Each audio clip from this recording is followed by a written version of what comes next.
Hello everyone, स्वागत है आप सभी का। आई होप आप सभी बहुत बढ़िया होंगे।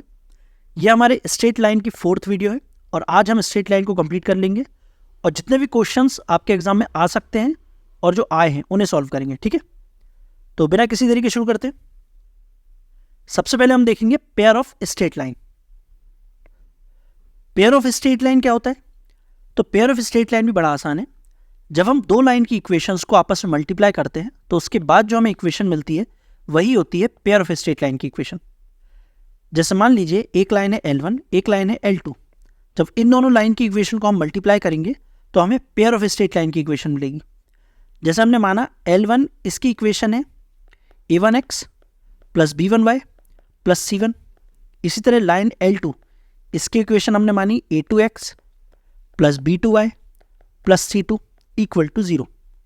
तो जब इन दोनों इक्वेशन का मल्टीप्लाई होगा तो उसके बाद जो हमें इक्वेशन मिलेगी वो पेयर ऑफ स्ट्रेट लाइन की इक्वेशन होगी। तो आप मुझे बताइए जब इन दोनों इक्वेशंस का मल्टीप्लाई होगा तो कौन कौन सी टर्म्स आएंगी? तो एक टर्म तो आएगी एक्स स्क्वायर वाली और एक टर्म आएगी एक्स वाई वाली। इसी तरह एक टर्म आएगी वाई स्क्वायर वाली। और कौन सी टर्म आएगी? एक टर्म आएगी एक्स जब इस कांस्टेंट टर्म से मल्टीप्लाई होगा। इसी तरह एक टर्म आएगी वाई और लास्ट एक टर्म आएगी कांस्टेंट टर्म। तो अब हम क्या करते हैं, इन टर्म्स के कोफिशिएंट्स को एज्यूम करते हैं। तो हम कोफिशिएंट को क्या एज्यूम करेंगे? तो एज्यूम करेंगे a x square plus 2hxy plus by square plus 2gx plus 2fy plus c equal to 0। तो ये जो इक्वेशन बनी, ये जनरलाइज फॉर्म, यही है पेयर ऑफ स्ट्रेट लाइन की इक्वेशन। तो ये जनरलाइज फॉर्म आपको याद रखना है। ठीक है, जैसे स्ट्रेट लाइन का जनरलाइज फॉर्म क्या होता है? ax plus by plus c equal to 0। जैसे कहीं पे लिखा हो 3x plus 2y plus 5 equal to 0, तो आप देखते ही समझ जाते हैं कि ये जो इक्वेशन है ये स्ट्रेट लाइन की इक्वेशन है। इसी तरह जब इस फॉर्मेट में इक्वेशन लिखी होगी जिसमें एक्स स्क्वायर वाली टर्म हो, वाई स्क्वायर वाली टर्म हो, एक्स वाई वाली टर्म हो, एक्स वाली टर्म हो, वाई वाली टर्म हो और कांस्टेंट टर्म हो, तब हम कहेंगे कि ये जो इक्वेशन है ये है पेयर ऑफ स्ट्रेट लाइन की इक्वेशन। तो ये जनरल फॉर्म आपको याद रखना है। A x square plus 2hxy plus by square plus 2gx plus 2fy plus c equal to 0। ठीक है, पेयर ऑफ स्ट्रेट लाइन की जो इक्वेशन है इसकी एक कंडीशन होती है। ये equation pair of straight line की इक्वेशन तब कहलाएगी जब इस डेल्टा की वैल्यू 0 हो जाएगी। ये जो डिटरमिनेंट के अंदर लिखा हुआ है ना, जब इसकी वैल्यू इक्वल टू 0 होगी तब हम कहेंगे कि ये जो इक्वेशन है यही है पेयर ऑफ स्ट्रेट लाइन की इक्वेशन। और ये क्या लिखे हुए हैं? तो ये है कोफिशिएंट्स। जैसे ए क्या है? ए है एक्स स्क्वायर का कोफिशिएंट, बी वाई स्क्वायर का कोफिशिएंट है, सी कांस्टेंट टर्म है। ऐसे ही एच कहाँ से आया? एच आया एक्स वाई के कोफिशिएंट से निकलेगा। एफ कैसे निकलेगा? एफ निकलेगा वाई के कोफिशिएंट से। ऐसे जी निकलेगा एक्स के कोफिशिएंट से। ठीक, तो इनके लिखने का तरीका भी आपको ध्यान रखना है कि ए बी सी को डायगोनल फॉर्म में लिखा हुआ है और एफ जी एच इसको ऐसे लिखा हुआ है, एफ जी एच। ठीक है, ये लिखने का तरीका याद रखना है क्योंकि ये गलत हुआ तो आंसर ही गलत आ जाएगा आपका। तो इसको अच्छे से याद करना है आपको। ठीक है, क्लियर है? तो ये कंडीशन आपको ध्यान रखना है।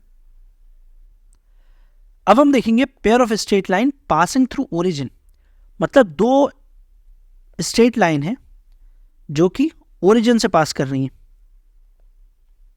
तो उन दोनों का जब मल्टीप्लाई करेंगे तो उसके बाद जो हमें इक्वेशन मिलेगी वो होगी पेयर ऑफ स्ट्रेट लाइन की इक्वेशन।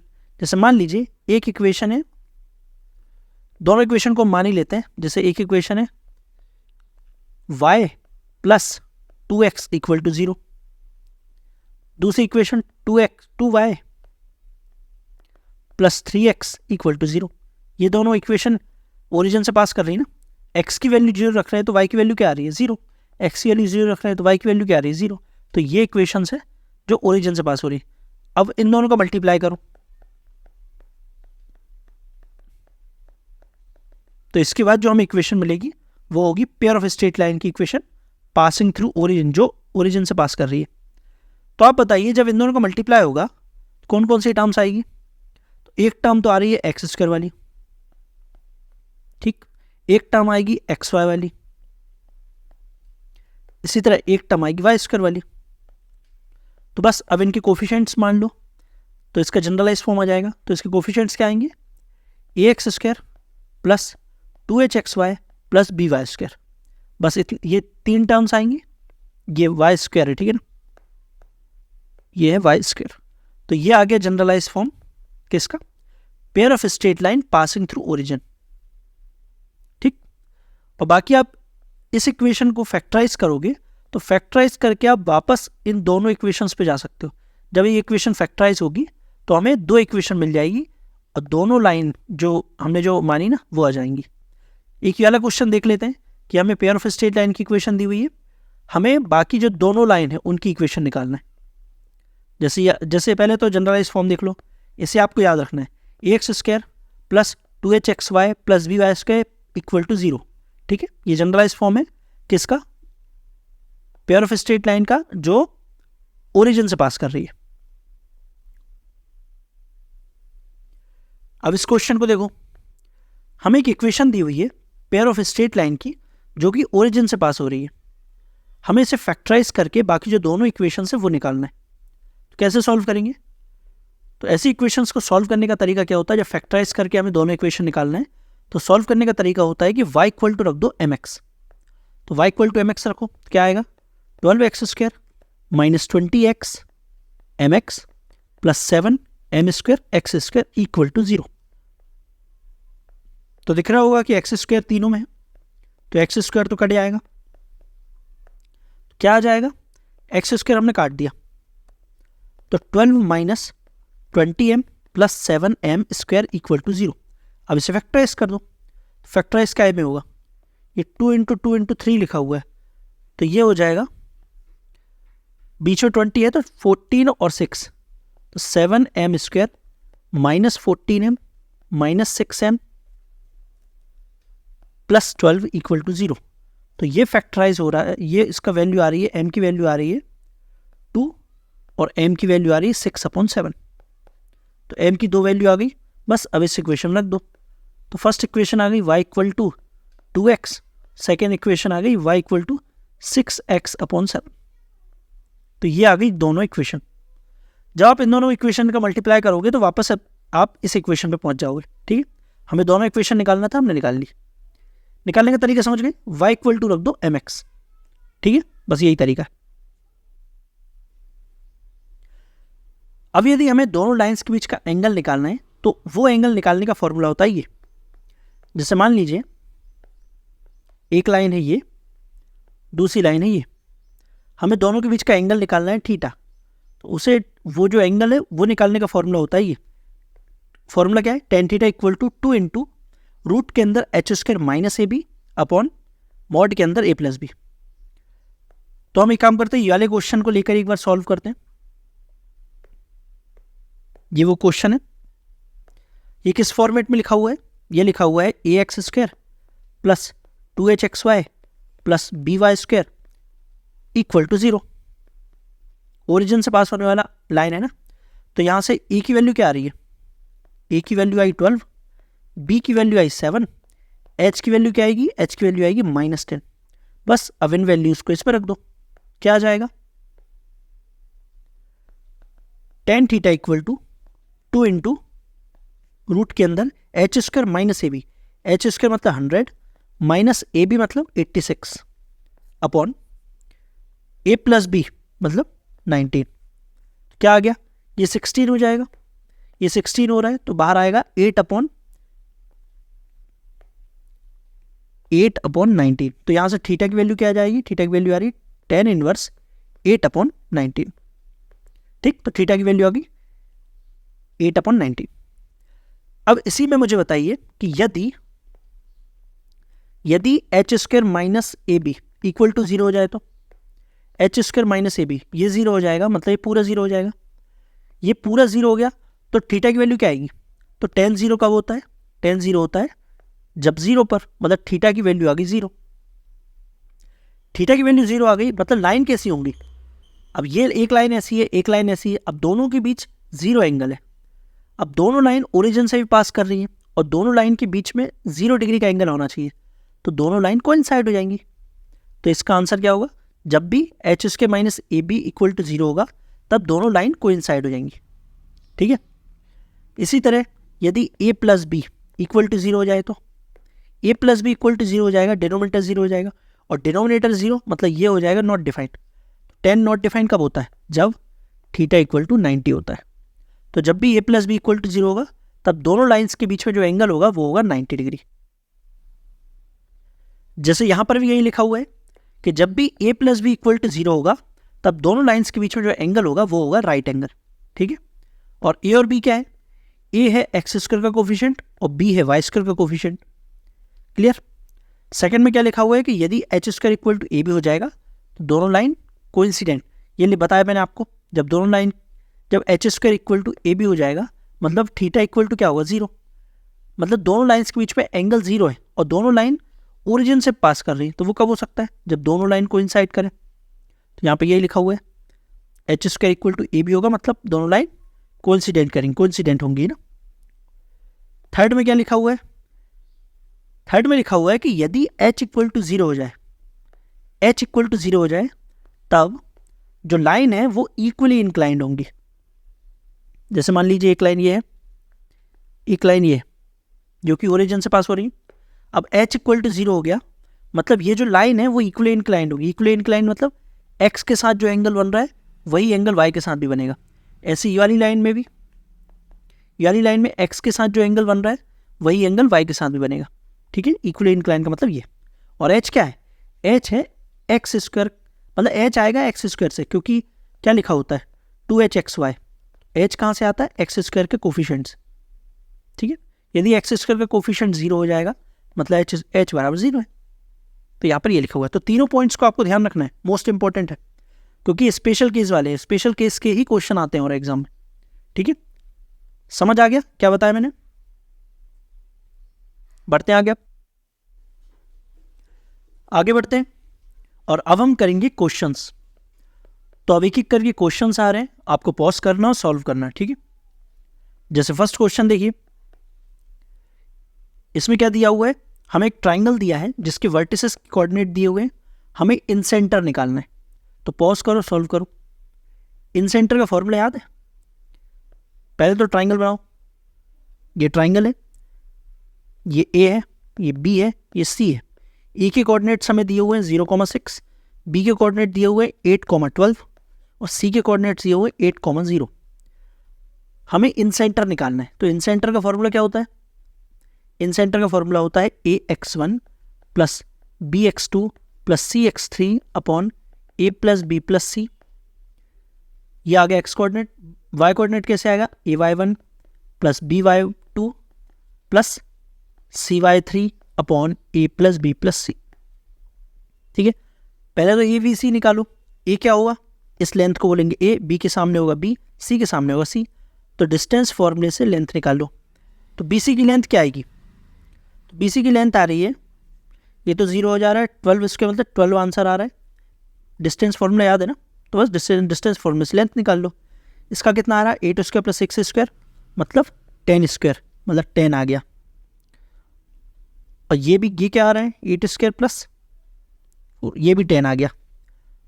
तो ये आइसोसेलेस ट्राइंगल आ गया, मतलब समद्विबाहु त्रिभुज। तो यहाँ पर कंफ्यूज मत हो जाना आइसोसेलेस ट्राइंगल और इक्विलेटरल ट्राइंगल की प्रॉपर्टी में, क्योंकि मैंने आपको आइसोसेलेस ट्राइंगल की प्रॉपर्टी बताई थी और इक्विलेटरल ट्राइंगल की प्रॉपर्टी बताई थी। क्या प्रॉपर्टी बताई थी? आइसोसेलेस ट्राइंगल में मैंने आपको बताया था कि जितने भी पॉइंट्स हैं, जितने भी पॉइंट्स मतलब incentre, orthocentre, circumcentre और सेंट्रोइड, ये सारे एक ही लाइन पर लाई करते हैं, मतलब कोलिनियर होते हैं, एक ही लाइन पर लाई करते हैं। ये है किसकी प्रॉपर्टी? आइसोसेलेस ट्राइंगल की। लेकिन इक्विलेटरल ट्राइंगल में क्या था कि सभी एक ही पॉइंट पर लाई करेंगे, चारों जो पॉइंट है ना वो एक ही पॉइंट पर लाई करेंगे, मतलब कोइंसाइड होंगे। तो आइसोसेलेस ट्राइंगल में ये वाली प्रॉपर्टी मत लगा देना। कौन सी? इक्विलेटरल ट्राइंगल वाली। नहीं तो आप इसे देखकर डायरेक्ट सेंट्रोइड निकाल लिया, सेंट्रोइड जो आया वही इन सेंटर होगा और टिक कर दिया। इसलिए प्रॉपर्टी को आपको ध्यान से देखना है कि कौन किसकी प्रॉपर्टी क्या है। ये आइसोसेलेस ट्राइंगल है तो इसमें तो एक लाइन पर होंगे, लेकिन निकालना पड़ेगा ना, तो फॉर्मूले से ही निकालना पड़ेगा। तो निकालो। ए x1, ए क्या है? 12, x1 तो 0 है तो ये तो 0 हो गया, प्लस by2 10 80 प्लस ये भी 80 अपॉन ए प्लस बी प्लस सी मतलब 32, इसमें वैल्यू रखो 72 प्लस 120 प्लस 0 अपॉन 32, तो ये हो रहा है 160 अपॉन 32 मतलब 5, और ये क्या हो रहा है, ये हो रहा है 192 अपॉन 32, तो ये हो रहा है 6, है ना, 2 ये 12, ठीक है। कौन सा कोऑर्डिनेट आ गया, आंसर बी। क्लियर हुआ कैसे किया, फॉर्मूले में रखना है, आंसर आ जाएगा, ठीक। अब मैंने आपको प्रॉपर्टीज क्या क्या बताई थी, एक बार रिवाइज कर लो। क्या बोला था कि किसी भी ट्राइंगल में, एनी ट्राइंगल, किसी भी ट्राइंगल में ऑर्थोसेंटर H, सेंट्रोइड G और सरकमसेंटर O, ये कोलिनियर होते हैं। किसी भी ट्राइंगल में ये तीनों एक ही लाइन पे लाई करते हैं, ठीक है ना। और जो सेंट्रोइड होता है, सेंट्रोइड जो होता है वो ऑर्थोसेंटर और सरकमसेंटर को किस रेशो में डिवाइड करता है, 2:1 में, ठीक है। सेकंड प्रॉपर्टी क्या थी कि जो आइसोसेलेस ट्राइंगल है उसमें सेंट्रोइड, सरकमसेंटर, ऑर्थोसेंटर और इन सेंटर ये कोलिनियर होते हैं। यहाँ कोलिनियर लिखा हुआ है, ठीक है, मतलब एक ही लाइन पर लाई करते हैं। और इक्विलेटरल ट्राइंगल में लिखा हुआ है कोइंसाइड, मतलब एक ही पॉइंट पर सब कुछ होगा, एक ही पॉइंट पर सारे जितने भी सेंटर्स हैं ना वो होंगे, ठीक है। तो ये कोलिनियर है और ये कोइंसाइड। अब सेकंड क्वेश्चन देखो, पॉज करो, सॉल्व करो। क्या बोल रहा है क्वेश्चन, हमें एक ट्राइंगल दिया हुआ है ABC जिसमें A के कोऑर्डिनेट्स दिए हुए और सेंट्रॉइड के कोऑर्डिनेट दिए हुए।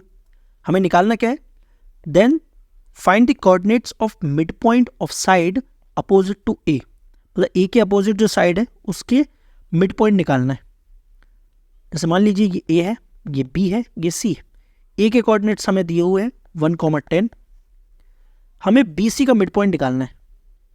A के अपोजिट क्या है, BC है ना, इसके मिड पॉइंट निकालना है। और दिया हुआ है हमें सेंट्रोइड। सेंट्रोइड होता क्या है ये बताओ पहले।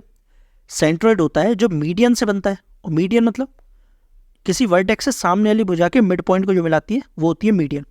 एक मीडियन ये, मतलब इस मीडियन पे कहीं ना कहीं होगा सेंट्रोइड। मान लिया हमने यहाँ पर है सेंट्रोइड और उसकी कोऑर्डिनेट्स हमें दिए हुए हैं 1, 8/9। हमें निकालना है ये वाले कोऑर्डिनेट्स जिसे हम नाम दे देते हैं D, ठीक है। कैसे निकालेंगे, हमें ये पता है कि सेंट्रोइड, ये जो सेंट्रोइड है मीडियन को 2:1 में डिवाइड करता है, ये पता है ना, मैंने आपको बताया था। तो मीडियन इस पूरी लाइन को ये जो पॉइंट है ये डिवाइड कर रहा है 2:1 में। तो बस सेक्शन फॉर्मूला लगा दो, हमें इसके कोऑर्डिनेट्स निकालना है। अब इसे लेकिन दिमाग से निकालना है। हमें एक्स कोऑर्डिनेट निकालने की ज़रूरत है क्या, आप ये बताओ।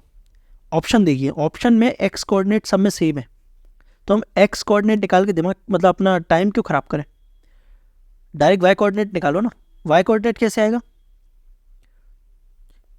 M1 Y2, मतलब हमने इसे एक्स वाई मान लिया, तो 2y + 10/3 इक्वल टू दिया है 8/9। 3 से 9 गया, 3 बचा, और इसमें से भी 2 कॉमन आके 8 काटेगा, तो क्या आएगा, तो y + 5 = 4 आ रहा है, और इसमें मल्टीप्लाई होगा 3 का, 3y + 15 = 4। तो यहाँ से y की वैल्यू आ गई -11 और 3 नीचे जाएगा, तो y का कोऑर्डिनेट आ गया -11/3, ऑप्शन नंबर D। क्लियर हुआ। तो आपको ऑप्शंस भी देख लेना है, क्योंकि यदि आप एक्स कोऑर्डिनेट निकालोगे तो उसमें थोड़ा सा टाइम तो जाएगा ही ना। जब ऑप्शन में सारे कोऑर्डिनेट्स में एक्स कोऑर्डिनेट 1 है तो एक्स निकालने की जरूरत ही नहीं है, डायरेक्ट वाई कोऑर्डिनेट निकालो, ठीक है। आसान सवाल था। अब इस क्वेश्चन को करो, पॉज करो, सॉल्व करो। क्या बोल रहा है, हमें किसी ट्राइंगल के वर्टेक्स दिए हुए हैं, ये 3 वर्टेक्स है, हमें सेंट्रोइड निकालना है, ठीक है। लेकिन हमें कंडीशन ये भी दी हुई है कि जो ABC है वो रूट्स हैं इस क्यूबिक इक्वेशन के। क्यूबिक इक्वेशन की रूट्स की प्रॉपर्टी आपको पता है क्या, क्यूबिक इक्वेशन में रूट्स का सम जो होता है A + B + C, ABC इसकी रूट है ना, तो A + B + C equal to होता है -B/A। B क्या है इसमें, B है -3, तो -B/A मतलब 3/A, A की वैल्यू तो 1 है, ठीक है। और AB + BC + C, इसकी वैल्यू क्या होगी, तो इसकी वैल्यू होती है C/A। C क्या है इसमें, C है इसमें 6/A, A की वैल्यू तो 1 है। और ABC इसकी वैल्यू क्या होगी, तो वो होती है माइनस डी अपॉन ए, ये minus plus minus D upon A होता है, तो ये है -1। तो हमारे पास इनकी वैल्यू आ गई। और कोऑर्डिनेट्स क्या है हमारे पास, ये कोऑर्डिनेट्स है, हमें सेंट्रोइड निकालना। सेंट्रोइड क्या होता है, बस एवरेज निकाल लो। तो पहले जब एक्स कोऑर्डिनेट निकलेगा तो क्या आएगा, AB प्लस BC, मतलब AB plus BC plus CA upon 3, ये आ गया एक्स कोऑर्डिनेट। वाई कोऑर्डिनेट क्या होगा, 1 upon AB plus 1 upon BC plus 1 upon CA upon 3। Solve कर दो। AB plus BC plus CA की वैल्यू क्या है, 6, तो ये कोऑर्डिनेट आ गया 2 कोऑर्डिनेट आ गया, मतलब B और D में से कोई आंसर है। अब इसे सॉल्व करो तो इसका क्या आएगा, LCM ABC आएगा, तो ऊपर आएगा A plus B plus C upon 3 ABC। Value रखो, A plus B plus C की वैल्यू क्या है 3 से 3 गया, और ABC की वैल्यू -1, तो क्या आ रहा है 2, -1। कौन सा ऑप्शन, ऑप्शन नंबर B। तो समझ आ गया कैसे किया, अच्छा क्वेश्चन था ये, इस टाइप के क्वेश्चंस भी आ जाते हैं। अब नेक्स्ट क्वेश्चन को देखो, क्या बोल रहा है ये, हमें इंसेंटर निकालना है और ट्राइंगल के वर्टेक्स दिए हुए। तो ये है ट्राइंगल, ये है A, ये है B, ये है C। A के कोऑर्डिनेट्स हमें दिए हुए हैं 1, B के कोऑर्डिनेट्स दिए हुए हैं 0, और C के कोऑर्डिनेट्स दिए हुए हैं 2, 0। हालांकि डायग्राम बनाने की जरूरत नहीं है, पर बना दे रहा हूँ। देखिए, जब भी ट्राइंगल के वर्टेक्स दिए हो और हमें कोई सेंटर निकालना हो, तो पहला काम होना चाहिए उसकी लेंथ निकाल लो, मतलब इसकी जो साइड्स की लेंथ है ना वो निकाल लो, और बिना डायग्राम बनाए निकालो। जैसे इन दोनों की लेंथ निकालोगे तो क्या आएगा, तो वो आ रही है 2। ऐसे इन दोनों को लेंथ निकाल रहे हो तो वो भी 2 आ रहा है, और इन दोनों की लेंथ निकाल रहे हो डिस्टेंस फॉर्मूले से, तो वो भी 2 आ रहा है, मतलब तीनों की लेंथ 2 आ रही है। तो ये हो गया इक्विलेटरल ट्राइंगल। और इक्विलेटरल ट्राइंगल में तो कुछ भी पूछ लो हम सब बता देंगे। इनने पूछा इन सेंटर, हम निकालेंगे क्या, लेकिन हम निकालेंगे सेंट्रोइड। सेंट्रोइड कैसे निकलता है, एवरेज निकाल दो, तो क्या आएगा 1 + 0 + 2 अपॉन 3। अपॉन 3 करना मत भूलना, क्योंकि जल्दबाजी में अपॉन 2 हो जाता है, ठीक है ना, तो अपॉन 3 होता है। और क्या आएगा √3 + 0 + 0 अपॉन 3। सॉल्व करो, ये तो बना गया। ये आ रहा है √3 अपॉन 3। कौन सा ऑप्शन, ऑप्शन में इसे थोड़ा और सिंप्लीफाई किया हुआ है। क्या करें, √3 से ऊपर नीचे मल्टीप्लाई कर दो, तो क्या आएगा, ऊपर 3 बन जाएगा, 3 से 3 जाएगा, तो 1, 1 अपॉन √3। कौन सा ऑप्शन, ऑप्शन नंबर D। समझ आ गया कैसे सॉल्व किया, आसान सवाल था ये। अब इस क्वेश्चन को सॉल्व करो। हमें ट्राइंगल का एरिया निकालना है जिसके कोऑर्डिनेट्स हमें दिए हुए, मतलब तीनों वर्टेक्स के कोऑर्डिनेट दिए हुए। तो कैसे बताया था मैंने, वैसे सॉल्व करो। तो इन्हें जमाओ, x -2, x + 3, x + 2, x + 2। बाहर 1/2 चल रहा है ना, और रिपीट करना मत भूलना, यहाँ पे x -2। सॉल्व करो, क्या आएगा, x² plus x² plus 2x plus 3x मतलब 5x प्लस 6 प्लस x² -4। ये एक साइड सॉल्व हो गया, माइनस इसे सॉल्व करो, x² -2x plus 3x -6 plus x² plus 2x plus x² plus 2x। ठीक है, अब जो कट रहा है उसे काट दो। जैसे अब ये जैसे माइनस अंदर जाएगा, तो ये तो माइनस हो जाएगा, तो क्या होगा, कटते जाएगा, x² से x² गया, ये वाले x² से ये x² गया, और कोई सा, ये वाले x² से ये वाला x² गया, है ना। और कुछ देखिए, ये 3x, ये 2x, ये 5x हो जाएगा, तो ये गया इससे, 6 - 4 2 आ रहा है, माइनस, अब ये -6 अंदर है तो +6 हो जाएगा। इसी तरह ये दोनों अंदर जा रहे हैं, तो क्या आ गया, आंसर आ गया 8, लेकिन बाहर चल रहा है 1/2, तो आ जाएगा हमारा 4, ऑप्शन नंबर A। समझ गए, आसान था ये सवाल। अब इस क्वेश्चन को सॉल्व करो। क्या बोल रहा है क्वेश्चन, हमें इसमें ट्राइंगल का एरिया दिया हुआ है और A की वैल्यू निकालना है, और फिर ये ऑप्शन दिए उनमें से सेलेक्ट करना है। तो पहले तो ट्राइंगल का एरिया निकालो, 5, 2, 0, 3, A4 और 5 2, क्रॉस मल्टीप्लाई करेंगे तो क्या आएगा 15 minus plus 0 plus 2a minus 3a plus 20, बाहर चल रहा है 1/2, वो भी मॉड के साथ, क्योंकि ये रिवर्स क्वेश्चन है, हमें 8 दिया हुआ है इसकी वैल्यू।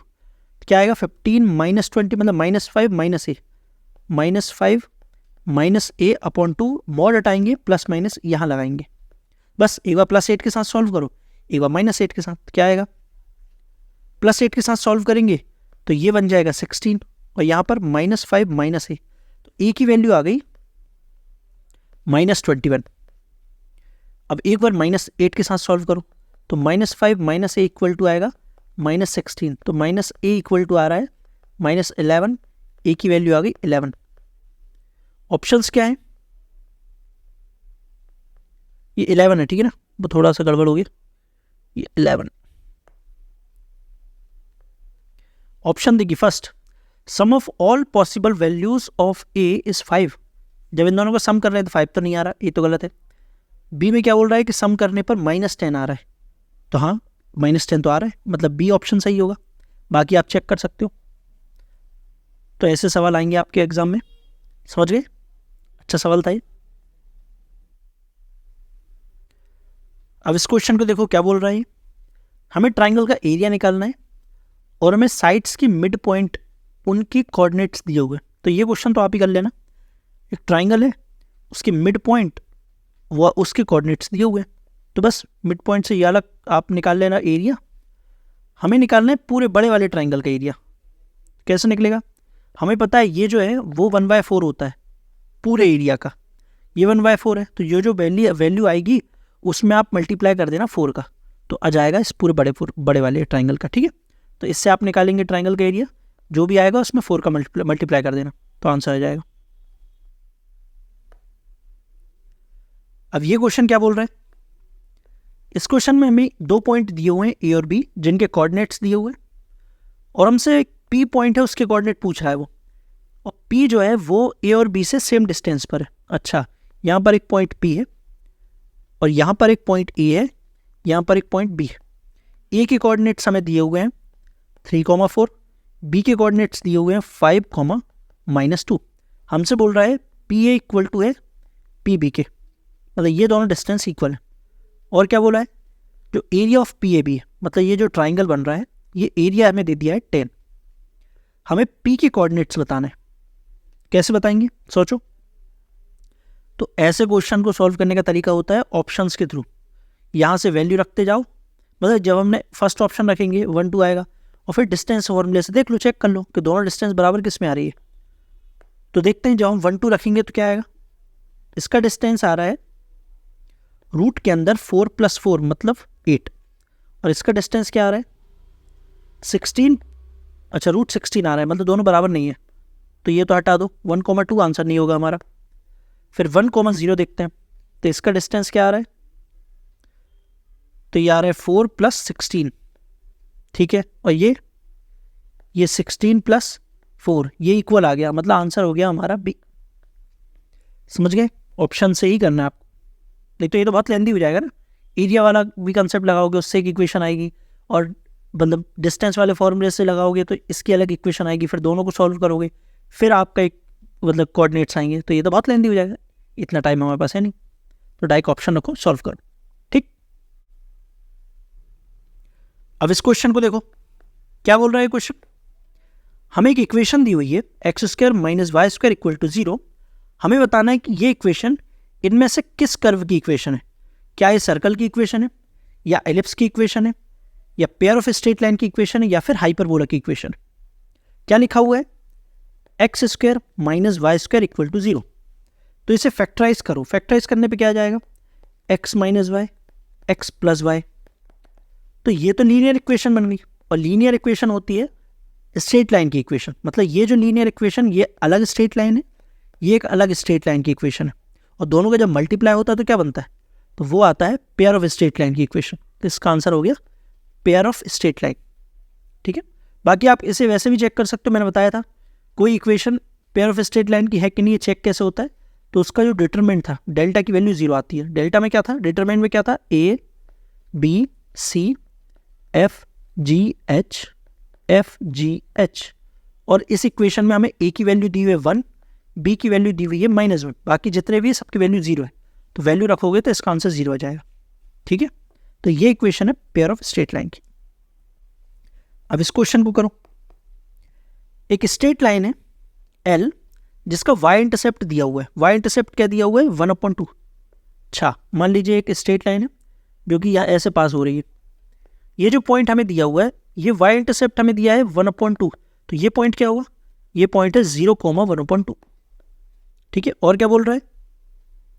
और ये जो लाइन है वो इन दोनों इक्वेशंस कौन कौन सी है? 3x + 4y = 11 और 7x - 2y = 3, इन दोनों की जो सॉल्यूशन करने पे x और y की जो वैल्यू आ रही है ना, उस पॉइंट से ये लाइन गुजर रही है।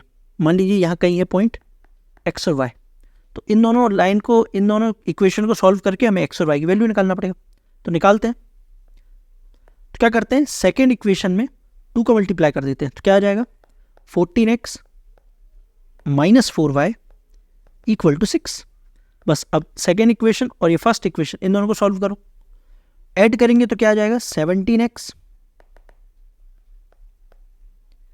= 17। तो यहां से x की वैल्यू आ गई 1, तो x की वैल्यू जब हम यहां रखेंगे तो क्या आ जाएगा? x की वैल्यू 1, तो उस साइड जाके -4, तो y की वैल्यू आ गई 2। तो ये कोऑर्डिनेट हमारे पास आ गए हैं, यहां लिख दे रहा हूं मैं 1,2। हमें निकालना क्या है? हमें निकालना है इस लाइन का स्लोप।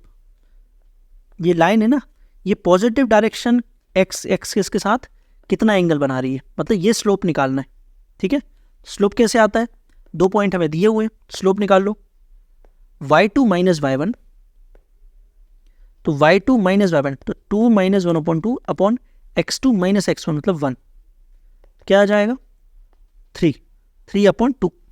तो ये आ रहा है 3/2। स्लोप को बोलते हैं tan थीटा, हमें एंगल निकालना है, तो थीटा = क्या आ जाएगा? tan inverse 3/2। Option B. Clear? इसे साफ कर देता हूं, यहां पर ये 3/2 लिखा हुआ है।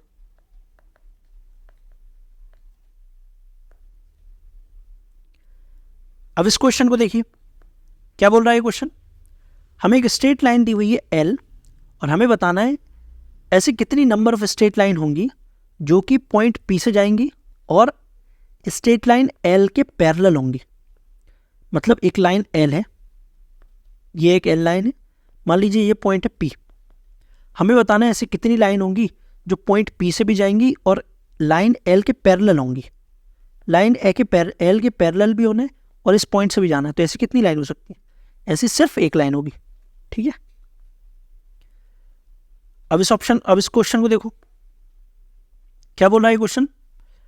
हमें स्ट्रेट लाइन की इक्वेशन बताना है जो कि दो लाइन दी हुई है, उनसे इक्वल डिस्टेंस पर है। एक लाइन है x = -3.5 और एक है x = 7.5।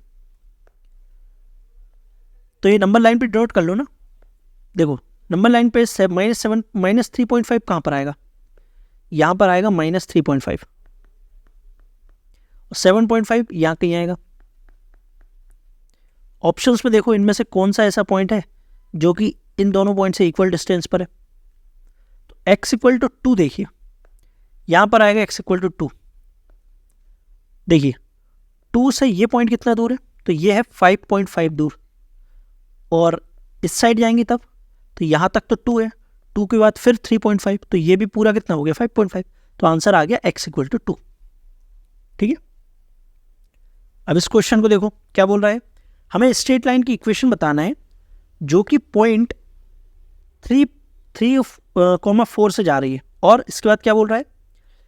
Has intercepts on the axis equal in magnitude but opposite in sign. ये लाइन ध्यान है आपको, मैंने कहा था एज इट इज लाइन आएगी। इसका क्या मतलब होता है? इसका मतलब होता है m = 1। तो बस इक्वेशन बना दो, हमारे पास पॉइंट भी आ गए 3,4। पॉइंट क्या हो, तो इक्वेशन क्या होगी? इक्वेशन होगी y - 4 = 1 × x - 3। तो इक्वेशन आ गई x - y = ये -3 है, उस साइड जाके तो -1 हो जाएगा, x - y = -1। Option number A. ठीक है, समझ आ गया? अब इस क्वेश्चन को देखो क्या बोल रहा है, दो पैरेलल लाइन दी हुई है, उनके बीच का डिस्टेंस बताना है। ये तो आसान सवाल है। क्या फॉर्मूला था, C1 minus C2 upon root of A square plus B square mod के अंदर। C1 और C2 क्या है, C1 है 2, C2 है -3, तो क्या आ जाएगा -5 upon root of A square plus B square. तो 5 और 12 है, तो 5 12 13, 888 होता है ना, तो नीचे आ गया 13, मॉड लगा हुआ तो आंसर आ गया 15/13। क्लियर, आसान सवाल था ये तो। ये तो देखते ही समझ आ रहा है कि हाँ C1 C2 दिख गया और 5 12 13, 888 आ गया, तो नीचे 13 आ गया। ठीक है, अब इस क्वेश्चन को देखिए क्या बोल रहा है ये क्वेश्चन। हमें एक स्ट्रेट लाइन की इक्वेशन बताना है जो कि इन दोनों स्ट्रेट लाइन के पॉइंट ऑफ इंटरसेक्शन से होकर गुजर रही है और इस लाइन के पैरेलल है। अच्छा, क्वेश्चन समझ आया। हमें दो लाइन दी हुई है, दोनों लाइन का जो इंटरसेक्टिंग पॉइंट है उस पॉइंट से एक लाइन गुजर रही है। हमें इस लाइन की इक्वेशन बताना है और ये जो लाइन है वो इस लाइन के पैरेलल है।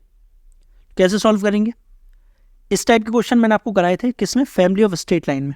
तो एक तरीका तो वो है कि आप फैमिली ऑफ स्ट्रेट लाइन वाले कंसेप्ट से कर लो। क्या था वो concept, L1 plus lambda L2 equal to 0। ऐसे सॉल्व कर सकते हो, या फिर एक दूसरा तरीका है हमारे पास जो कि इससे अच्छा है। क्या तरीका है वो, हमें स्ट्रेट लाइन की इक्वेशन बताना है। तो किसी भी स्ट्रेट लाइन की इक्वेशन कैसे पता चलती है, दो चीज़ों से। पहला, एक पॉइंट पता चल जाए उस स्ट्रेट लाइन पर। दूसरा, उस स्ट्रेट लाइन का यदि हमें स्लोप पता चल जाए, तो स्लोप तो पता चल जाएगा इस पैरेलल लाइन से, क्योंकि इसका जो स्लोप होगा वही हमारी लाइन का स्लोप होगा। पॉइंट कैसे पता चलेगा, जब इन दोनों लाइंस को हम सॉल्व करेंगे। और ये क्या है, ये लीनियर इक्वेशन 2 वेरिएबल है, तो इसे सॉल्व करना तो हमें आता है। क्या लिखा हुआ है, x plus 5y plus 7 equal to 0, और दूसरी इक्वेशन है 3x plus 2y minus 5 equal to 0। Solve करते हैं तो हम फर्स्ट इक्वेशन में 3 का मल्टीप्लाई करते हैं, तो क्या आएगा 3x plus 15y plus 21 equal to 0। बस अब इन दोनों को सॉल्व कर लो, माइनस कर दो, तो यार -13y माइनस 26 इक्वल टू 0। तो यहाँ से y की वैल्यू आ गई -2, y की वैल्यू -2 आई, इसमें रख दो। तो x की वैल्यू क्या आ रही है, x की वैल्यू आ रही है 3।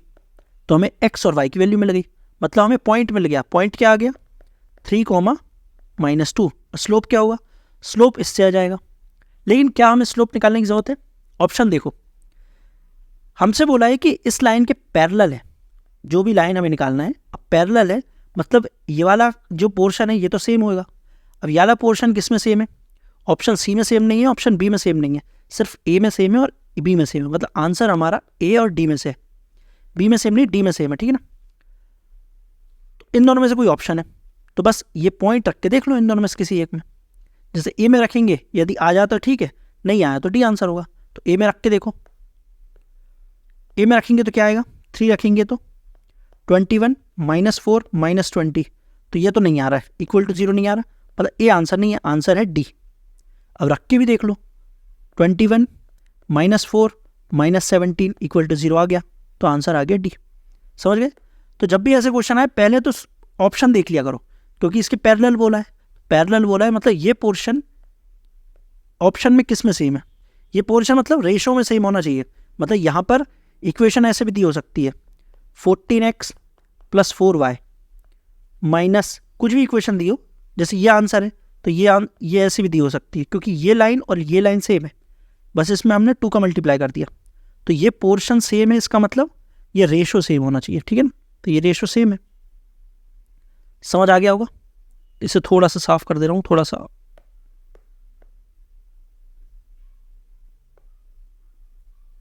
तो हमारा आंसर हो गया डी। ठीक है, बढ़ते हैं आगे। अब इस क्वेश्चन को देखिए, अच्छा क्वेश्चन है ये। क्या बोल रहा है ये क्वेश्चन, हमें एक इक्वेशन दी हुई है और हमसे बोला है कि हम ए की ऐसी क्या वैल्यू रखें जिससे ये जो इक्वेशन है ये पेयर ऑफ स्ट्रेट लाइन की इक्वेशन बन जाए। तो हमें ए की वैल्यू बताना है। तो पेयर ऑफ स्ट्रेट लाइन की इक्वेशन की कंडीशन क्या थी, मैंने आपको कंडीशन बताई थी। क्या कंडीशन थी कि A B C F G H G F इसकी वैल्यू इक्वल टू 0 होना चाहिए। तब हम कहेंगे कि वो equation pair of straight line की इक्वेशन है। तो इसमें से इस इक्वेशन से वैल्यू निकालो। इक्वेशन क्या दी हुई है, a x y minus 8x plus 9y minus 12 equal to 0। General form क्या होता है इक्वेशन का, a x square plus 2hxy plus by square plus 2gx plus 2fy plus c equal to 0। तो वैल्यू निकालो। ए की वैल्यू क्या आएगी, x square तो है ही नहीं इसमें, तो ए की वैल्यू 0 आएगी। ऐसे बी की वैल्यू भी 0 आएगी क्योंकि वाई स्क्वायर वाली टर्म नहीं है। सी क्या है, सी इक्वल टू है माइनस 12। एच की वैल्यू क्या आएगी, 2h की वैल्यू है ए, तो h की वैल्यू आएगी a/2। इसी तरह 2g की वैल्यू है -8, तो g की वैल्यू आएगी -4। और f की वैल्यू क्या आ रही है 9/2। बस अब इसे यहाँ पे रख दो इस डिटरमिनेंट में। इस डिटरमिनेंट में वैल्यू रखेंगे तो क्या आएगा, a की वैल्यू 0 है, b की वैल्यू 0 है, c की वैल्यू -12, f की वैल्यू 9/2, g की वैल्यू -4 और h की वैल्यू a/2। अब इसे मैं क्लीन कर देता हूं क्योंकि ये कंडीशन तो हमें पता है, और इसे थोड़ा सा ऊपर ले जाते हैं, जगह बनाते हैं। इसकी वैल्यू 0 होना चाहिए। इसे सॉल्व करो। डिटरमिनेंट ओपन करना आता है ना, क्या आएगा -a/2 इंटू ये होगा -6a plus 18 -4 into 9a/4 equal to 0। Solve करेंगे तो क्या आएगा, देखो ये 4 से 4 जा रहा है, तो -9a को उस साइड ले जाते हैं, तो ये आ जाएगा 9a, और ये सॉल्व होगा तो क्या आएगा, और a से a भी कट जाएगा, और जब इस पूरे में से 2 कॉमन आएगा तो ये 2 भी कट जाएगा, तो 2 कॉमन आके क्या आएगा -3a प्लस 9, ये आ गया। ये माइनस को भी उस साइड पहुंचा देंगे, क्या आ जाएगा -3a प्लस 9 इक्वल टू -9, तो यहाँ से 3a इक्वल टू आ गया 18, है ना, तो a इक्वल टू आ जाएगा 6, ऑप्शन नंबर ए। क्लियर, बस इसे सॉल्व करना है। यदि आपको ये कंडीशन पता होगी तब आप a की वैल्यू जल्दी से निकाल पाओगे, है ना। ये तो मैं आपको बता रहा हूँ इसलिए इतना लिख के बता रहा हूँ, नहीं तो इसे ही देख के आप समझ जाएंगे कि अच्छा e की वैल्यू 0 है, b की वैल्यू 0 है, c की वैल्यू -12 है, h की वैल्यू क्या है, g की वैल्यू क्या है, f की वैल्यू क्या, और डायरेक्ट वैल्यू रखना और सॉल्व करना, है ना। तो ये अच्छा क्वेश्चन है, समझ आ गया होगा। अब इस क्वेश्चन को देखो क्या बोल रहा है ये, हमें एक पेयर ऑफ स्ट्रेट लाइन की इक्वेशन दी हुई है और हमसे बोला है ये जो पेयर ऑफ स्ट्रेट लाइन है वो एक दूसरे पर लंब है, मतलब परपेंडिकुलर है, मतलब ऐसी लाइन है वो एक दूसरे पर परपेंडिकुलर 90 डिग्री का एंगल बना रही है। तो हमें k की वैल्यू बताना है। तो मैंने आपको कंडीशंस बताई थी, याद है, लंबवत होती हैं तो फॉर्मूला क्या था, पहले तो ये एंगल निकालने का फॉर्मूला क्या था, tan theta equal to 2 into H square minus A B upon mod के अंदर a प्लस बी। मैंने क्या बताया था, जब डिनोमिनेटर 0 हो जाता है तब थीटा की वैल्यू होती है 90। हमें बोला है थीटा की वैल्यू 90 है, मतलब a plus B equal to 0 होगा, तो a plus B equal to 0 होगा। a क्या है इसमें, a है 3 प्लस b क्या है, b है k इक्वल टू 0, तो k की वैल्यू क्या आएगी, k की वैल्यू आएगी -3। आसान था, यदि आपको कंडीशन पता होगी तो। ये फॉर्मूला है, ये मैंने आपको बताया था। इसमें जब H square minus A B equal to 0 होगा तब क्या होगा, तब थीटा इक्वल टू होगा 0, क्योंकि ये 0 हो गया, ये 0 हो गया, मतलब पूरा 0 हो गया, तो एंगल क्या होगा, एंगल होगा 0। मतलब जो दोनों लाइन है ना, ये जो दोनों लाइन है ये एक दूसरे के ऊपर होंगी, ठीक है, क्योंकि ये थीटा इक्वल टू 0 होगा। इसी तरह जब a plus B equal to 0 होगा तब क्या होगा, तब थीटा इक्वल टू होगा 90, ठीक है ना, क्योंकि डिनोमिनेटर 0 हो गया, मतलब ये नॉट डिफाइन हो गया। तो 10 नॉट डिफाइन कब होता है, 10 90 पर, इसलिए थीटा इक्वल टू 90। और हमें यही इसी कंडीशन पर क्वेश्चन आ गया, k की वैल्यू बताना था। समझिए, हालांकि 2 सेकंड का क्वेश्चन है। जैसे ही आपने देखा, अच्छा ये पेयर ऑफ स्ट्रेट लाइन की इक्वेशन है, परपेंडिकुलर दी हुई है, मतलब a plus B equal to 0, तो b क्या है, k, तो यहीं से पता चल गया k इक्वल टू -3 होगा, ठीक है। अब ये क्वेश्चन क्या बोल रहा है, इस क्वेश्चन में हमें इक्वेशन दी हुई है पेयर ऑफ स्ट्रेट लाइन की, हमसे एंगल पूछ रहा है, दोनों जो लाइन है ना उनके बीच का एंगल। तो बस यही फॉर्मूला लगा दो और एंगल निकाल लो, ठीक है, ये आप कर लेना। अब ये क्वेश्चन देखो क्या बोल रहा है, एक स्ट्रेट लाइन है जो कि 2,2 से गुजर रही है, ठीक है, और इस लाइन के परपेंडिकुलर है। हमें ऐसी लाइन की इक्वेशन निकालना है जो कि 2,2 से गुजर रही है और परपेंडिकुलर है इस लाइन के। तो कैसे निकालेंगे, पॉइंट तो है हमारे पास, स्लोप निकालना पड़ेगा। स्लोप कैसे आएगा, यानी लाइन से। इस लाइन का स्लोप क्या है, इस लाइन का स्लोप है -3। तो हम जिसका निकालना चाहते हैं उसका स्लोप क्या आएगा, वो होगा 1/3।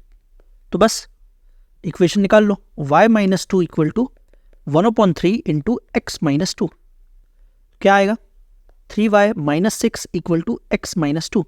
तो इक्वेशन आ जाएगी x - 3y + 4 = 0। ये हमारी लाइन की इक्वेशन आ गई। लेकिन हमें क्या बताना है, हमें बताना है y इंटरसेप्ट। y इंटरसेप्ट, ये जो लाइन है वो y एक्सिस को कहाँ पर काट रही है, हमें ये निकालना है। y एक्सिस को कहाँ पर काट रही है, अच्छा y एक्सिस पे x 0 होता है, ये कोऑर्डिनेट क्या होंगे 0, b। तो x 0 होता है ना, तो इसमें x की वैल्यू 0 रख दो। तो x की वैल्यू 0 रखेंगे तो y की वैल्यू क्या आएगी, तो y की वैल्यू आएगी 4/3।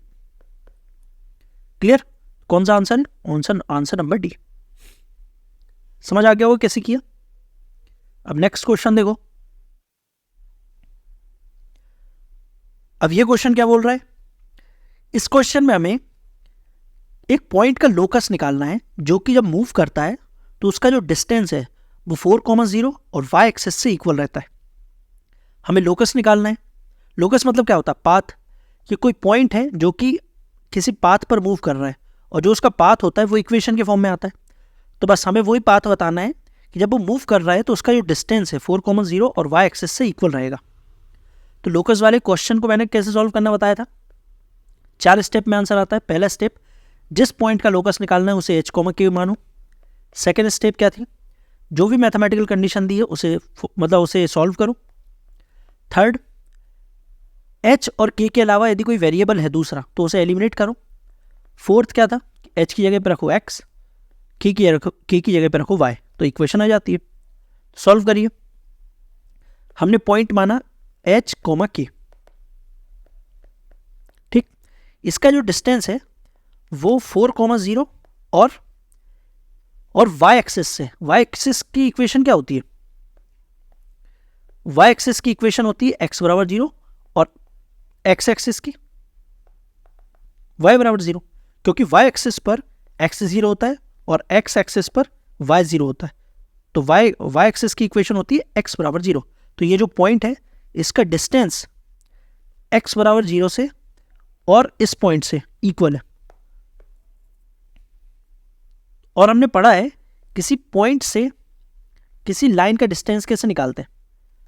जैसे मान लीजिए कोई लाइन है ax + by + c = 0 और पॉइंट है x1 y1, तो कैसे निकलता है, फॉर्मूला क्या था, फॉर्मूला था ax1 + by1 + c upon √a² + b², यही फॉर्मूला था।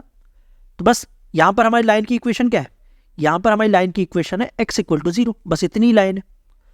तो फॉर्मूला क्या बन जाएगा हमारा, इसे मैं हटा दे रहा हूँ और इस इक्वेशन की जगह लिख रहा हूँ, इस इक्वेशन की जगह आएगा x = 0 और पॉइंट आएगा h, k। तो फॉर्मूला क्या आएगा, फॉर्मूला आएगा x की यहाँ पे क्या रखना है h, तो h upon √a² + b², a की वैल्यू 1 है। तो ये डिस्टेंस आ गया इस पॉइंट से वो जो y एक्सिस है ना उसके डिस्टेंस आ गया ये, ठीक है। इसे हमें इक्वेट करना है, ये पॉइंट डिस्टेंस, ये दोनों डिस्टेंस है ना, इसको तो इक्वेट करो। तो क्या डिस्टेंस आएगा, h - 4 का स्क्वायर प्लस k का स्क्वायर, बस इनको इक्वेट कर दो। इसे मैं हटा दे रहा हूँ, तो क्या आ जाएगा, इस स्क्वायर को खोलते हैं तो h² + 16 - 8h + k² = दोनों साइड स्क्वायर कर दिया तो h², नीचे तो 1 है, ठीक है, h² से h² गया। अब क्या करें, अब क्या करना, लास्ट कंडीशन क्या थी कि h की जगह पर रखो x, k की जगह रखो y, तो रख दो। तो y² minus 8x plus 16 equal to 0। ये हमारा आंसर है। कौन सा ऑप्शन है? ऑप्शन नंबर नहीं, सी है ना, ऑप्शन नंबर सी। क्लियर? कैसे किया सॉल्व? बस ये आपको ये पता होना कि अच्छा वाई एक्सिस की इक्वेशन क्या होती है, वो होती है x इक्वल टू 0, और ये फॉर्मूला आपको याद होना चाहिए। ठीक है, बढ़ते आगे। अच्छा क्वेश्चन था वैसे। अब इसमें हमें दो रेखा दी हुई है, दो लाइन की इक्वेशन दी हुई है, उनके बीच का एंगल बताना है। तो दोनों लाइन के बीच का एंगल का फॉर्मूला क्या था? tan theta equal to m1 minus m2 upon 1 plus m1 m2। तो बस इन दोनों लाइन का स्लोप निकालो, वैल्यू रखो, सॉल्व करो। ठीक है, कर लोगे आप। अब ये क्वेश्चन क्या बोल रहा है? इस क्वेश्चन में हमें 3 लाइन की इक्वेशन दी हुई है और हमसे बोला है कि ये जो तीनों लाइन है वो कॉन्करेंट है। तो हमें k की वैल्यू बताना है। मैंने आपको कॉन्करेंसी की जो कंडीशन होती है वो बताया था कि 3 लाइन यदि कॉन्करेंट है तो उसकी कंडीशन क्या होती है? उसकी कंडीशन होती है ये, यदि 3 लाइन कॉन्करेंट है तो उनका जो डिटरमिनेंट होगा वो इक्वल टू 0 होता है। और डिटरमिनेंट में क्या आते हैं? उनके कोफिशिएंट्स। तो ऐसे ही इसे सॉल्व करो। हमें k की वैल्यू बताना है ना, क्या आएगा? 1 1। अब यहाँ पर जो कोफिशिएंट्स हैं उनको एक साइड ले आओ, ठीक है ना, इन सभी को इस साइड ले आओ। क्या आ जाएगा? -1 1 minus 1 -5 2 3 minus k equal to 0। Solve करो, क्या आएगा? 1 into k plus 15 minus k plus 10 minus 3 plus 2 5, ये इक्वल टू 0 के। तो k plus 15 plus k minus 10 minus 5, तो देखिए ये तो कट गया। k की वैल्यू क्या आ गई? k की वैल्यू 0 आ गई। ऑप्शन नंबर सी। क्लियर? अब इस क्वेश्चन में क्या बोल रहा है? हमें x की वैल्यू बताना है और ये तीनों पॉइंट समरेख हैं, मतलब कोलिनियर है। कोलिनियर की कंडीशन मैंने आपको क्या क्या बताया था? या तो इनके ट्राइंगल का फॉर्मूला लगाओ एरिया का और इक्वल टू 0 कर दो। पर इससे अच्छा क्या एक तरीका था, वो था स्लोप वाला, कि इसका जो स्लोप है वही स्लोप होगा इसका, क्योंकि कोलिनियर है ना, एक ही लाइन पर है। तो इन दोनों का स्लोप क्या आएगा? फर्स्ट दोनों पॉइंट का इसका स्लोप आएगा 2/2 माइनस एक्स इक्वल टू, मतलब y2 minus y1 upon x2 minus x1, ये कर रहा हूँ ना। तो ऐसे इसमें y2 minus y1 4/x2 minus x1 2, क्या आ रहा है? तो 2 minus x equal to 1, x equal to आ गया 1। ऑप्शन नंबर सी। क्लियर? अब ये क्वेश्चन क्या बोल रहा है? इस क्वेश्चन में हमें उस पॉइंट की कोऑर्डिनेट निकालना है जो कि एक लाइन सेगमेंट को 2:3 में डिवाइड करता है, और जो लाइन सेगमेंट है वो इन दोनों पॉइंट से मिलकर बना है। एक लाइन सेगमेंट है जो कि 8,9 और -7,4 से बना है। हमें उस पॉइंट की कोऑर्डिनेट्स निकालना है जो कि इस लाइन सेगमेंट को 2:3 में डिवाइड करती है। अच्छा, इंटरनली डिवाइड हो रहा है कि एक्सटर्नली, ये भी देख लो। इंटरनली निकालना है तो बस फॉर्मूला लगा दो, क्या आएगा? m1x2 plus m2x1 upon m1 plus m2, क्या आएगा? -14 प्लस 24 अपॉन 5, ये आ गया एक्स कोऑर्डिनेट। वाई कोऑर्डिनेट क्या आएगा? 8 प्लस 27 अपॉन 5। सॉल्व करिए, क्या आएगा? ये 10 बन रहा है तो 2 और एक और क्या आ रहा है? इसका क्या आ रहा है? ये है 35 7 कौन सा? Option number B. आसान था। अच्छा, यहीं पे यदि इंटरनली की जगह एक्सटर्नली लिखा होता तो कैसे सॉल्व करते? तो मैंने आपको बताया था जब भी एक्सटर्नली पूछा जाए तो किसी एक रेशो के आगे नेगेटिव लगा दो। तो हम किसी एक रेशो के आगे नेगेटिव लगा देंगे और फिर सॉल्व कर देंगे। तो एक्सटर्नली पॉइंट भी निकाल लो, उसे भी सॉल्व करो। क्या आएगा? -2 इंटू -7, क्या आएगा? 14 प्लस 24 अपॉन, अब यहाँ पर नीचे आएगा -2 प्लस 3, मतलब नीचे आएगा 1, ठीक है ना। तो डायरेक्ट 1 लिख दे रहा हूँ। ये आ गया एक्स कोऑर्डिनेट। वाई कोऑर्डिनेट कैसे आएगा? m1 y2 मतलब -8 प्लस 27 अपॉन 1। सॉल्व कर दो, ये क्या आ रहा है, ये 38 आ रहा है, और ये 19। तो एक्सटर्नली जो पॉइंट है वो आ गया 38,19। ठीक है। अच्छा, यहाँ पे एक चीज़ और बताता हूँ। जैसे यदि एक लाइन है, जैसे एक लाइन है, इस लाइन को ये जो पॉइंट है ये डिवाइड कर रहा है 2:3 में, 2:3 में डिवाइड कर रहा है ना, 2:3 में डिवाइड कर रहा है ये पॉइंट। और एक एक्सटर्नली पॉइंट है, मान लीजिए वो पॉइंट यहाँ पर है, यहाँ पर एक पॉइंट है ना, एक्सटर्नली पॉइंट है, ये जो पॉइंट है ये भी एक्सटर्नली 2:3 में डिवाइड कर रहा है, और ये पॉइंट के कोऑर्डिनेट हमने निकाल लिए है ना, ये भी 2:3 में डिवाइड कर रहा है। तो ये जो दोनों पॉइंट है ना, इन्हें हम कहते हैं हार्मोनिक कॉन्जुगेट। क्या बोलते हैं? Harmonic conjugate. कहाँ लिखूं? यहां लिख देता हूं।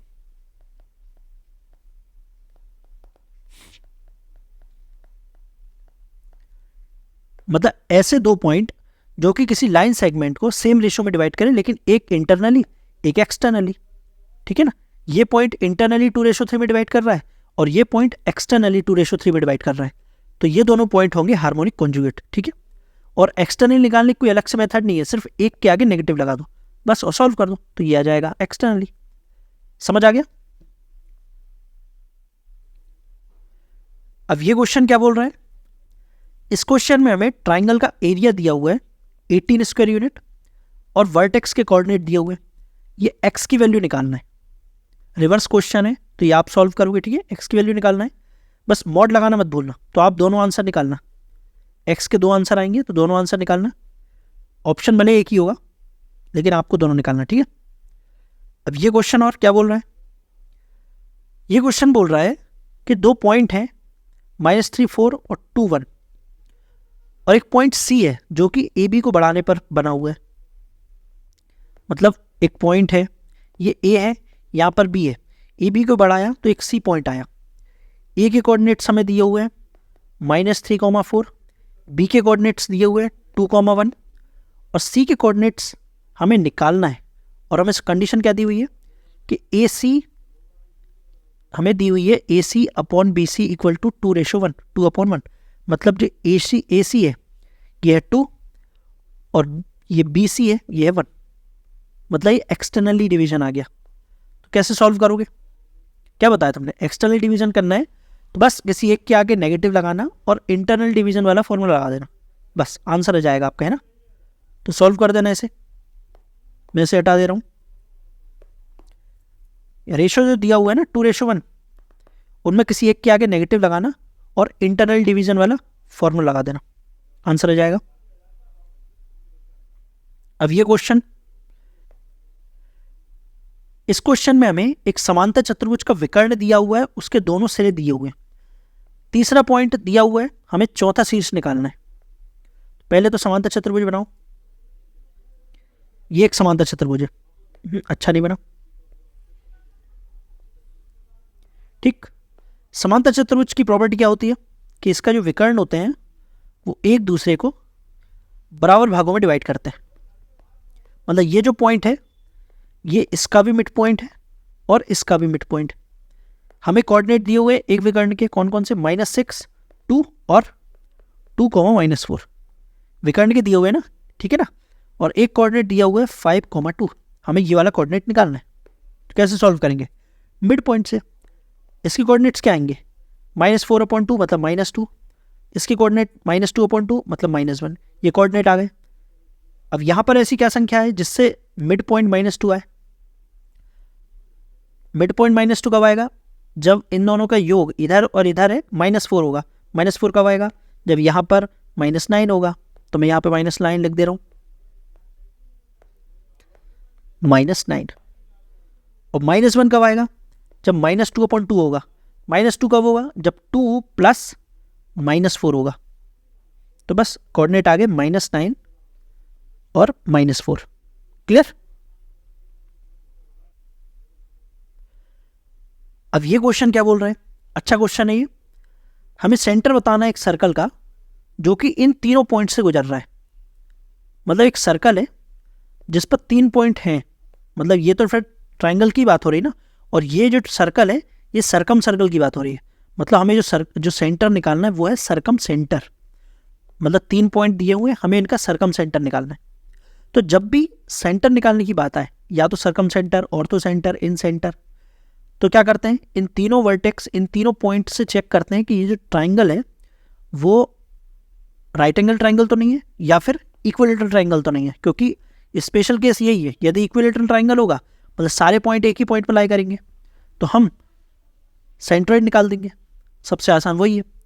और यदि राइट एंगल ट्राइंगल होगा तो उसकी प्रॉपर्टी भी होती है, वो प्रॉपर्टी लगा देंगे। ये ऑर्थो सेंटर होता है, यहाँ पर होता है वो सर्कम सेंटर, और यहाँ पे कहीं लाई करता है क्या, सेंट्रोइड, है ना। तो देखते हैं ये किसके वर्टेक्स दिए हुए हैं। पहले क्या चेक करें, पहले डिस्टेंस से चेक करते हैं जल्दी से कि इक्विलेटरल ट्राइंगल तो नहीं है। तो इन दोनों में डिस्टेंस लगा रहे हैं तो क्या आ रहा है, 4 + 36, ठीक है। और इन दोनों में लगा रहे हैं तो 25, नहीं इक्वल तो नहीं आ रहा है, मतलब ये इक्विलेटरल ट्राइंगल तो नहीं है। अब चेक करते हैं राइट एंगल ट्राइंगल है कि नहीं। तो राइट एंगल ट्राइंगल चेक कैसे करते हैं बताओ। सबसे अच्छा तरीका ये है, जैसे पॉइंट कौन कौन से, 2, 0, 0, 6 और 5, 1। सबसे अच्छा तरीका ये है कि इनके निकालो स्लोप, क्योंकि राइट एंगल ट्राइंगल में हमने ये देखा है कि m1 × m2 इक्वल टू होता है -1। तो इनके स्लोप निकालो, 3 स्लोप आएंगे।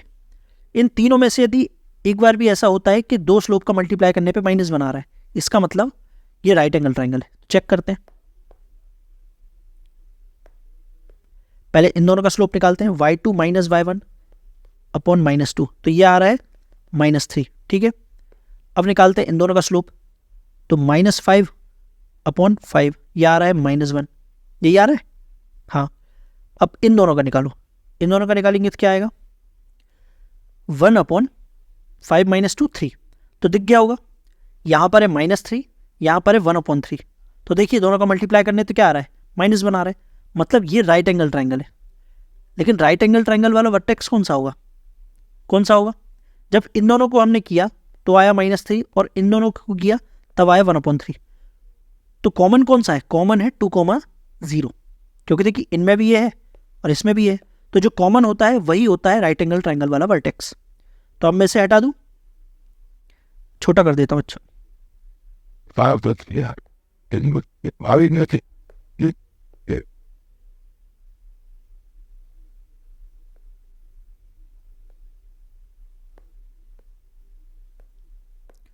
ठीक है। अब राइट एंगल ट्राइंगल में प्रॉपर्टी क्या थी, हमें निकालना है सर्कम सेंटर, और राइट एंगल ट्राइंगल की प्रॉपर्टी थी कि ये होता है ऑर्थो सेंटर, और इन दोनों ये जो है ना, इसका जो मिड पॉइंट होता है वो होता है सर्कम सेंटर। तो ये पॉइंट तो हमें मिल गया 2, 0। बाकी जो पॉइंट्स बचे 0, 6 और 5, 1, इसका जो मिड पॉइंट है वही होगा हमारा आंसर। तो मिड पॉइंट क्या आएगा, 5/2 और 7/2, आंसर डी, ठीक है। समझ गए। तो जब भी ऐसा क्वेश्चन आए तो देखना है कि इक्विलेटरल ट्राइंगल का है या राइट एंगल ट्राइंगल तो नहीं है, मतलब जो वर्टेक्स दिए हुए हैं, जो कोऑर्डिनेट्स दिए हुए हैं वो। समझ गए। अब इस क्वेश्चन को देखो, इसमें 2 लाइन है पैरेलल, उनके बीच का डिस्टेंस निकालना है, ये आप कर लोगे। ये वाला क्वेश्चन भी आप करना। एक लाइन की इक्वेशन दी हुई है पेयर ऑफ स्ट्रेट लाइन की, और हमें बताना है के की वैल्यू। अच्छा, इसमें वही कंडीशन लगेगी, ये जो था ना, डेल ABC FGH, इसकी वैल्यू 0 होना चाहिए। तो इस इक्वेशन से इन सब की वैल्यू निकालना, वैल्यू रखना इक्वल टू 0 कर देना, ठीक है। तो के की वैल्यू हो जाएगी, ये आप करोगे। और ये क्वेश्चन क्या बोल रहा है, इसमें 3 पॉइंट्स दिए हुए हैं और हमसे बोल रहा है कोलिनियर है, तो ए की वैल्यू बताना है। तो ये भी आप कर सकते हो, पर ठीक है कर दे रहा हूँ ये भी। इसमें क्या कैसे करते हैं, इसमें स्लोप निकालते हैं, इसका जो स्लोप आएगा और इसका जो स्लोप आएगा उसे इक्वेट कर देंगे, क्या होगा 2a। पॉइंट कौन कौन से हैं देखो, एक पॉइंट ये है, एक ये है, एक ये है, एक ये, एक ये है, और ये 6 यहीं लिख दे रहा हूँ, 6 - 2a, ठीक। सॉल्व करो तो y2 - y1 upon x2 - x1 equal to, यहाँ पर y2 - y1 मतलब 6 - 2a -2a upon -4 -a, minus की जगह प्लस हो जाएगा a -1, ठीक है। सॉल्व करो तो 2 कॉमन आ रहा है इन सब में से, क्या हो जाएगा 2a माइनस 1, और हमने 2 कॉमन ले लिया अपॉन माइनस 2a प्लस 1। ठीक है, यहाँ पे क्या आएगा, इसमें भी 2 कॉमन आ रहा है, 2 कॉमन लेंगे तो माइनस 2a प्लस 3 अपॉन ये a से a गया माइनस 5, 2 से 2 गया। देखिए ऊपर नीचे इसमें देखिए, जब इसमें से माइनस कॉमन लेंगे तो ऊपर वाला बन जाएगा, तो ये दोनों कट जाएंगे लेकिन माइनस 1 के साथ, तो ये आ जाएगा माइनस 1 जब कटेगा, तो यहाँ पे माइनस लगा दे रहा हूँ मैं, और माइनस 5 इस साइड जाएगा तो 5 हो जाएगा equal to minus 2a plus 3। तो यहाँ से a की वैल्यू क्या आ गई, a की वैल्यू आ रही है माइनस 1, जब माइनस 1 रखेंगे तो 5 आएगा ना, तो ऑप्शन नंबर बी। ठीक है, तो जब भी कोलिनियर वाला कॉन्सेप्ट आए तो दोनों का स्लोप इक्वल कर देना। क्लियर? तो इसी के साथ हमने स्ट्रेट लाइन को कंप्लीट कर लिया है। जितने भी क्वेश्चंस मैंने आपके लिए छोड़े हैं उसे आपको सॉल्व करना है। ठीक है, नहीं बने तो कमेंट सेक्शन बताना या फिर मुझे व्हाट्सअप कर देना है, मैं आपको सॉल्व करके बता दूंगा। और आई होप आपको समझ आ गया होगा जितना भी मैंने आपको बताया। अब मिलते हैं नेक्स्ट वीडियो में जिसमें हम शुरुआत करेंगे सर्कल की। ठीक है, अब मिलते हैं नेक्स्ट वीडियो में, तब तक के लिए